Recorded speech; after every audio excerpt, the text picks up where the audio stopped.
Olá, queridos alunos, olá, internautas. Na última aula com o professor Gui, vocês começaram a falar um pouquinho sobre a Escola de Frankfurt, tratando do tema da dialética, do esclarecimento, da questão da razão ocidental iluminista e dos seus rumos. Nessa aula eu quero dar continuidade a isso, falando de um dos capítulos do livro do Adorno, que vocês viram na última aula, que trata de uma questão que é a indústria cultural. Vou aproveitar para pensar um pouquinho mais isso, para pensarmos a sociedade e até as questões sociológicas que envolvem o tema da indústria cultural, pensado no bojo dessa escola de Frankfurt. Enfatizo aqui o primeiro pensador a colocar estas questões da indústria cultural em pauta, que é o Walter Benjamin, num texto clássico que você facilmente encontra pela internet, já é domínio público.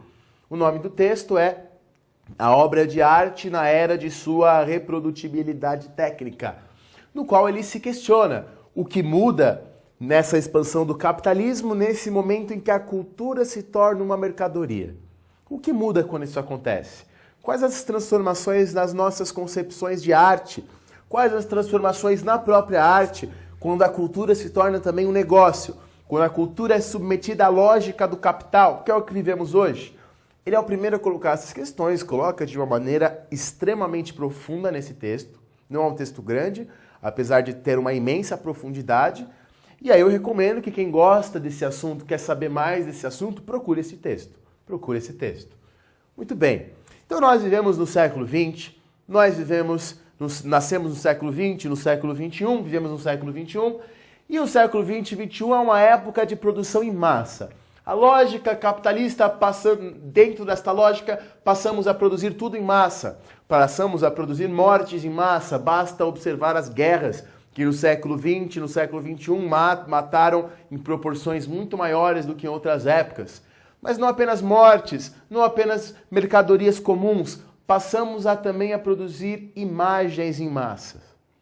Por todo lado, somos bombardeados por imagens. Neste momento, você está me vendo nesse vídeo, isso é uma imagem audiovisual produzida. Assim como você vê televisão, todas as coisas ligadas ao computador, celulares, filmes, a todo momento, outdoors, a todo momento, músicas. Quer dizer, somos bombardeados por imagens de diversas naturezas. E você deve se questionar, quem produz essas imagens? Por que essas imagens são produzidas? Para que e para quem que essas imagens são produzidas? Será que refletimos sobre essas imagens? Ou será que aceitamos elas passivamente como se fossem a verdade? Então, se você vê um programa de televisão, quem fez aquele programa? Quem bancou aquele programa? Quem financiou aquele programa? Pensa que aquela novela ou aquele seriado, tudo que está ali foi escrito. Ideias estão passando, às vezes despercebidas, por debaixo daquilo. Nas publicidades comerciais, está se passando uma ideia, seja para vender uma cerveja, um shampoo, ali tem imagens, ali tem ideias, ali tem palavras. Será que você reflete sobre os valores que estão por detrás daquilo ou você só aceita? Então a questão é que nós passemos a pensar sobre isso. Dentro desta obra, então, Dialética do Esclarecimento, vem a ideia de indústria cultural. O que podemos aqui, numa definição simplificada para você começar a pensar essas coisas, é quando a cultura se torna mercadoria. É quando a cultura passa a ser produzida à escala industrial para o mercado. O grande marco do início da produção mercadológica de cultura é a fundação, é a criação de Hollywood no comecinho do século XX, quando as 8 empresas de Hollywood passam a produzir cinema em massa. Hollywood é a primeira vez que o elemento cultural, que é o caso do filme, passa a ser produzido massivamente. Como se sabe, nos filmes de Hollywood, claro que depende da época, depende do diretor, mas em cada um tem ideologias diversas. Ideias, formas de vida e tudo mais.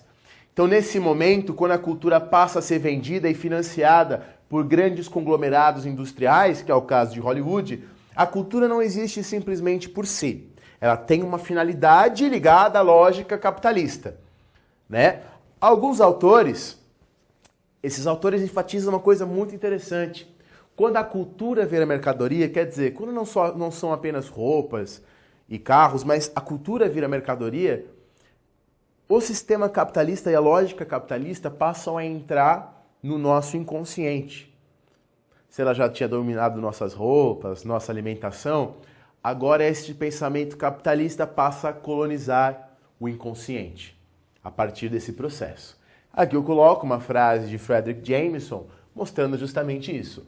A nova expansão do capital multinacional penetra e coloniza exatamente aquilo que eram os enclaves pré-capitalistas. O inconsciente e também a natureza, que já é outra questão, que é a natureza transformada em mercadoria também, mas a gente está falando da questão cultural.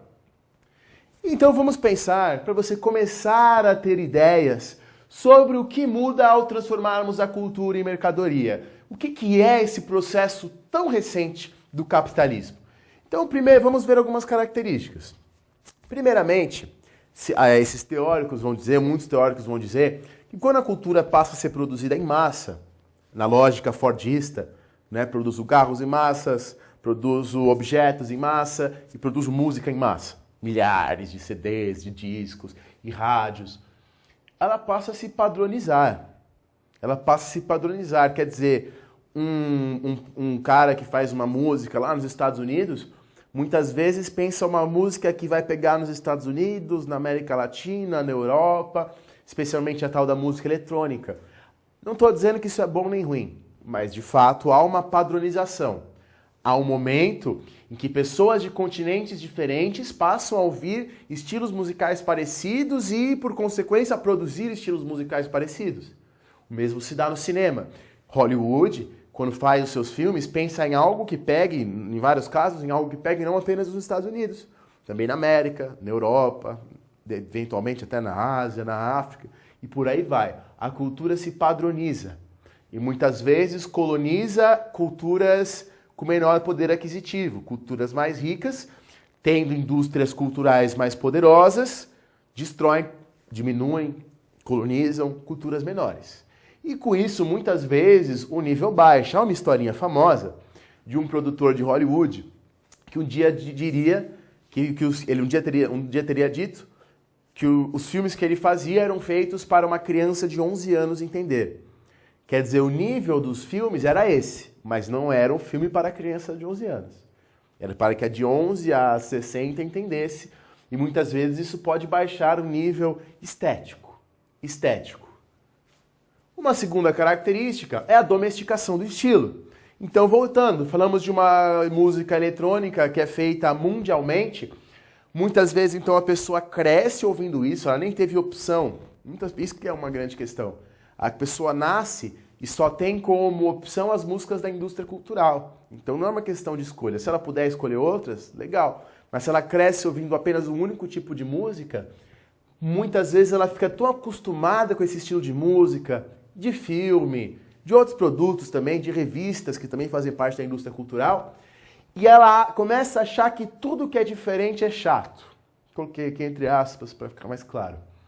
Ela está tão acostumada a ver um tipo de filme, um tipo de música, um tipo de notícia, que o estilo está domesticado, ou seja, a diferença passa a ser vista de forma negativa. Por isso é para você pensar. Quando você vê por aí pessoas falando que determinado filme ou música é chato, será que ele é mal feito? Será que ele é ruim? Por que a gente acha chato? Coloco para você pensar.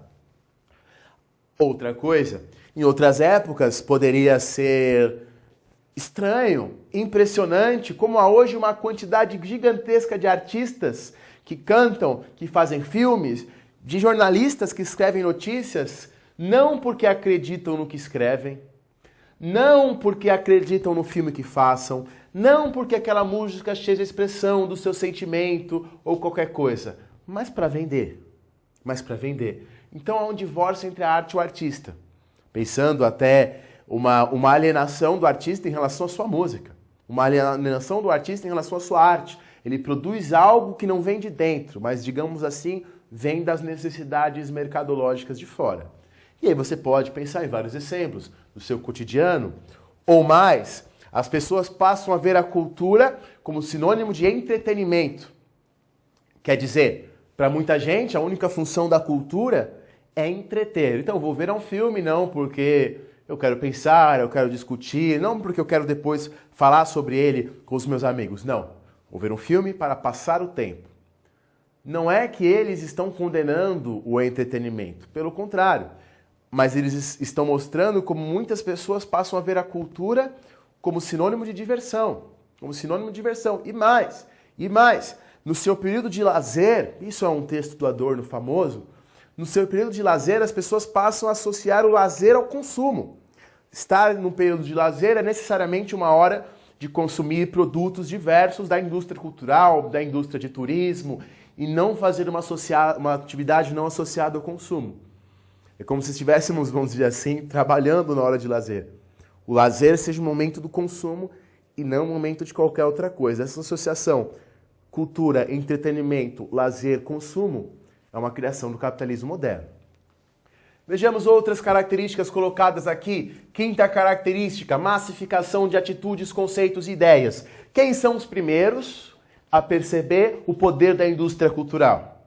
Stalin, Hitler, são os primeiros políticos que são ditadores de direita e de esquerda que percebem o poder do cinema.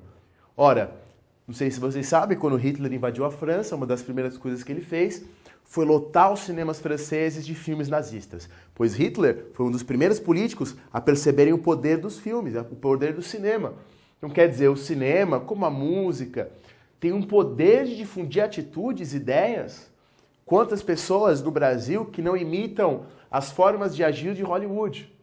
E os políticos mais perspicazes, mais manipuladores, perceberam isso e usaram isso a seu favor. Ora, o que eu vou falar agora não é minha opinião. A própria Rede Globo assumiu que ela foi aliada do governo militar brasileiro. Isso a própria Globo falou, tem editorial, você pode procurar na internet.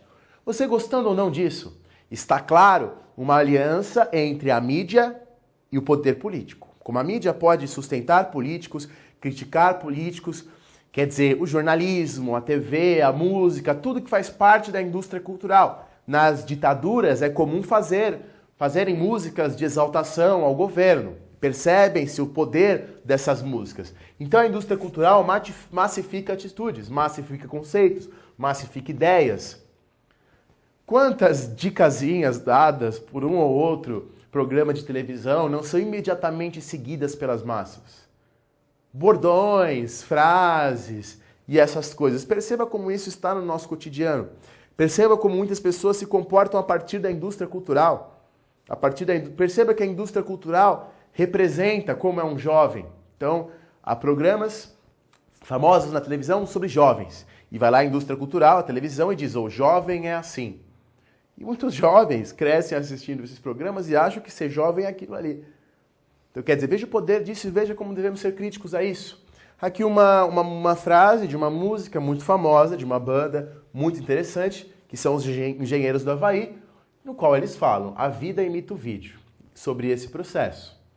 Há um outro processo, especialmente aí pensando na mídia sensacionalista, da banalização do sofrimento. O sofrimento ser banalizado. Pega algum caso de violência qualquer e veja como a mídia, especialmente a mídia sensacionalista, o trata.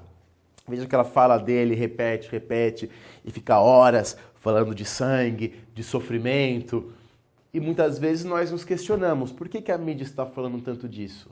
Será que ela o faz com uma perspectiva transformadora? Que percebamos os problemas sociais, os problemas da violência e com isso busquemos a sua transformação? Ou será que ela está muito pelo contrário, usando esta violência com fins de obter lucros? Para quem não sabe, uma questão histórica, a mídia sensacionalista, a chamada imprensa marrom, ela surge nos Estados Unidos, no finalzinho do século XIX, com dois jornalistas chamados Pulitzer e Hearst, que no contexto da guerra entre a Espanha e Cuba, passam a falar das violências dos espanhóis contra os cubanos. Esse jornal dos Estados Unidos, desses dois caras, é o primeiro da história a vender 1 milhão de cópias, usando a violência. Não porque eles queriam transformar nada, mas para vender. Então aí nasce o conceito de sensacionalismo, que é para você pensar. E fórmulas prontas da televisão. Você pega um filme clássico de super-herói. Claro que há muitos filmes de super-herói mais problematizadores, diferentes. Mas pega o modelão. Geralmente as coisas começam na tranquilidade, está lá uma cidade tranquila, e aí surge um problema qualquer, um monstro, um inimigo, alguém que agita a ordem. Toda a história do super-herói gira em torno do fato de que vem o super-herói e retoma a ordem inicial. E você, espectador, vê este filme, fica incomodado com a rebeldia e quando o super-herói restaura a ordem, você se sente bem. Há um livro que fala sobre indústria cultural chamado Paralelo Pato Donald, que pensa essa questão, e nessas obras eles vão falar um pouquinho sobre isso, quando essa estrutura lógica, essa estrutura teórica, formal desses filmes começa na ordem, vem a baderna e o herói restaura a ordem. De como ele está colocando no seu inconsciente a ideologia do apego à ordem conservadora. E a visão de que qualquer mudança, qualquer transformação é necessariamente uma perturbação, uma desordem. Para você pensar como essas ideologias estão muitas vezes presentes por detrás dessas mídias. Então, muito bem, para estes teóricos da indústria cultural, a indústria cultural, então, ajuda a manter a ordem capitalista e os poderes constituídos. Por isso, como nós falamos, muitas vezes ela se alia ao poder político, seja um poder político à esquerda ou à direita. Tanto os regimes nazifascistas quanto os regimes socialistas usaram a indústria cultural. É normal, não, né? É comum que as ditaduras usem essas indústrias culturais e que elas se aliem ao poder político ou busquem derrubá-lo. No caso da guerra entre Estados Unidos que era entre Cuba e Espanha, os Estados Unidos interferem na guerra, não apenas, mas em grande parte por influência da indústria cultural norte-americana, dessa empresa sensacionalista do Pulitzer e do Hearst, que eu citei anteriormente. Aqui, Esther Hamburger, professora da ECA, na USP, que reflete sobre a indústria cultural, diz sobre a televisão, sobre as novelas. A novela atualiza seu potencial de sintetizar uma comunidade imaginária, mais branca e mais permeável à ascensão social do que a sociedade real. Então aqui nesse texto, a professora está dizendo que a novela ela traz uma visão do que é o mundo, ela traz uma visão do que é a realidade, e que essa visão muitas vezes pode ser diferente da realidade tal qual ela é. É como se você dissesse ao jovem, como eu já falei, ou à favela, como ela está dizendo aqui, ao pobre, como que ele é, como que ele deve ser. E muitas vezes as pessoas compram essas ideias.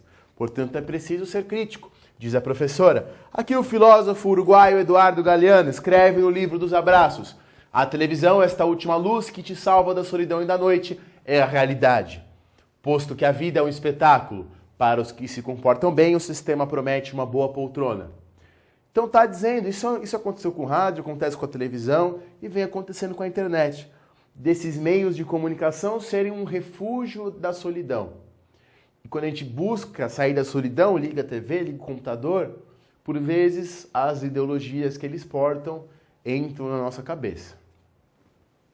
Última característica que nós vamos enfatizar.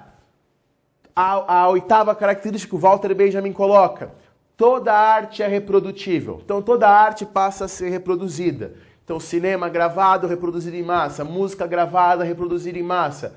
Perdendo assim o que o Walter Benjamin chama de aura. Se quiser entender isso melhor, você lê o texto dele. Simplificadamente, a aura é o caráter daquilo que a arte traz no momento em que ela é executada. Então no momento que uma banda toca uma música numa festa, há uma aura, quer dizer, é aquele momento que eles estão expressando aquela coisa. Quando aquela música é gravada e reproduzida, você tem ali um vídeo. O momento se perdeu, né? E esta aura se perde. Muito interessante você pensar, há uma arte que ela é irreprodutível. Que se ela for reproduzida, se alguém gravar isso e passar de novo, ela deixa de ser o que ela é. Por isso ela é uma arte de resistência ao sistema capitalista, ela pode ser vista dessa forma. Em sua essência, que é o teatro. O teatro é uma arte reprodutível. Alguns tempos atrás, algumas pessoas propuseram filmar algumas peças de teatro e passar na internet. Muitos grupos, diretores, atores se opuseram a isso e as pessoas não entenderam. O argumento dessas pessoas ligadas ao teatro é justamente esse. Se você filma o teatro, grava o teatro, ele já não é mais teatro. Ele é uma arte essencialmente aurática. irreprodutível. E por isso ela tem uma beleza diferente e própria nesse contexto que a gente vive, em que tudo é produzido em massa. Muito bem. Então, nós temos aqui uma mudança recente para a gente pensar, que é a questão da internet. Terminamos a aula com esta reflexão. Se até pouco tempo atrás tudo que era produzido de cultura, de notícias, vinha da indústria cultural, quando eu falo indústria cultural, Sony Music, Globo, Editora Abril, são todas essas indústrias que produzem revistas, jornais e tudo mais. Se antes, alguns anos atrás, talvez 20 anos atrás, quase tudo vinha daí, a internet tem mudado um pouco essa lógica. Com a internet, qualquer um de nós agora pode produzir notícias. Qualquer um de nós pode filmar um acontecimento e disponibilizá-lo ao público. Qualquer um de nós pode emitir as nossas opiniões sobre o mundo. Com a internet, passamos a ser emissores de informação e não apenas receptores. E o que isso pode mudar? Então, por um lado, vocês viram várias manifestações pelo mundo que foram articuladas pelo Facebook, pelo Twitter. Manifestações sociais que mudaram, que derrubaram regimes políticos, articuladas pela internet.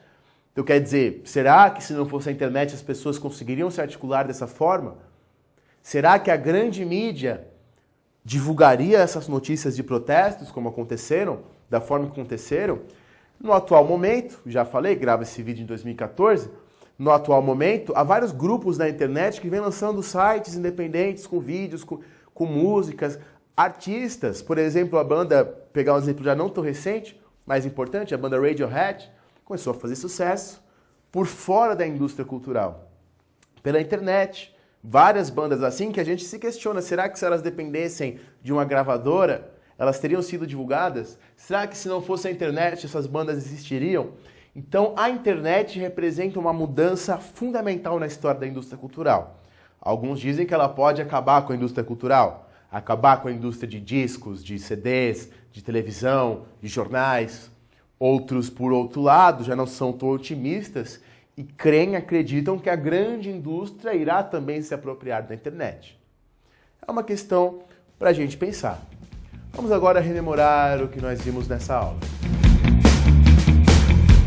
Pois bem, nessa aula então nós pensamos a indústria cultural, fomos além das propostas filosóficas mais específicas e pensamos a sociedade brasileira, já dialogando com o que a gente estuda nos outros vídeos de sociologia também. Então nós vimos que a indústria cultural, e Editora Abril, Revista Veja, Revista Galileu, Rede Globo, Sony Music, quer dizer, todos esses conglomerados, produtores de jornalismo, produtores de informações de diversos tipos, produtores de filmes, de música, tudo isso constitui a tal da indústria cultural. Pensamos um pouquinho para te introduzir nessa discussão o que é o caráter dessa indústria cultural, o que muda quando pensamos a cultura na lógica da mercadoria, ou seja, que eu preciso produzir essa cultura para vender. Pensamos algumas mudanças, coloquei alguns questionamentos, debates como a lei da mídia e debates como a questão da internet, o que a internet muda ou pode mudar ou deveria mudar, nisso tudo aí, nessas questões. Espero que vocês tenham entendido, um grande abraço, até a próxima.